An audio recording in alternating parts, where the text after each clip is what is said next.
Hi guys, it's me Stella, and I am doing my case study on my future sister-in-law Chelsea.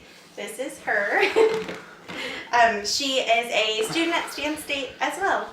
Okay, so how old were you when you first started to learn English? I think I was 3 because I went to daycare and they were teaching English there.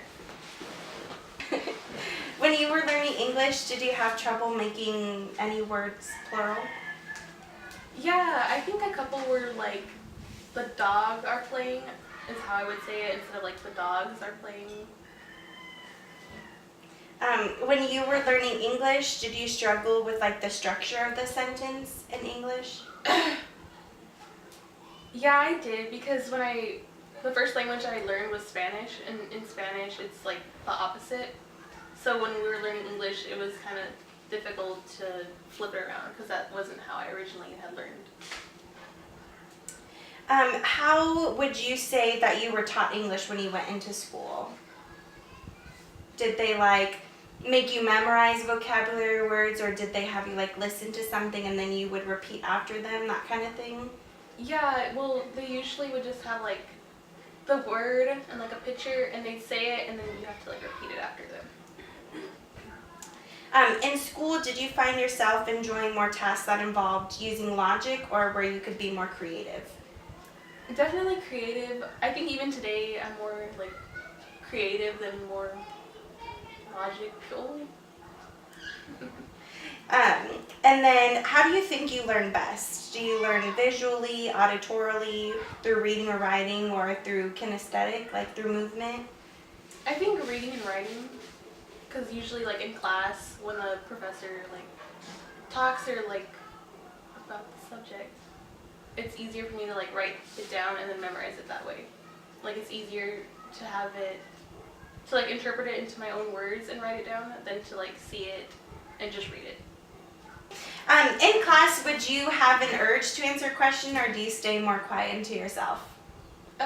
Definitely to myself. Even today I still do that.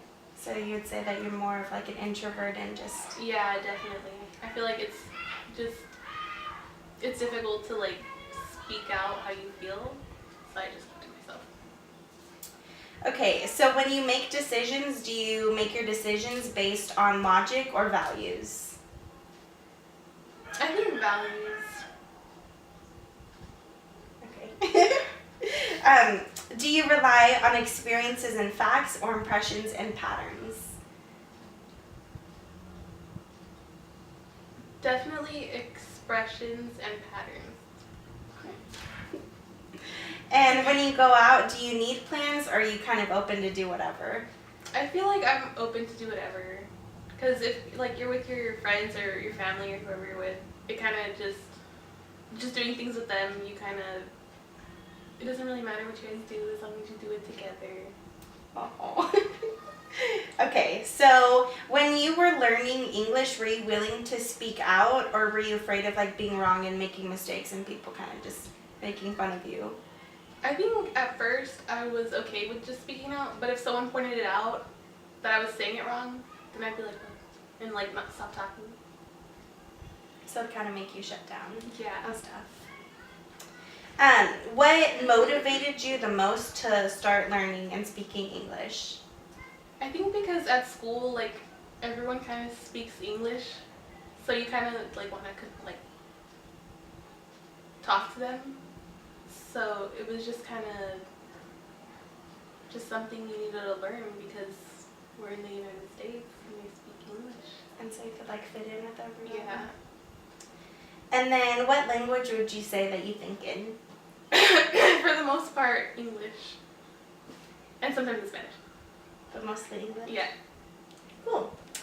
Well, from interviewing Chelsea, I learned that it's really important to take the time to know your students so that you can learn how they learn, because Chelsea learns in many different ways, and you could focus teaching in one way that might not really reach Chelsea, and so she would have had a hard time learning English. So making sure that you're aware of how students learn can really help you become a better teacher.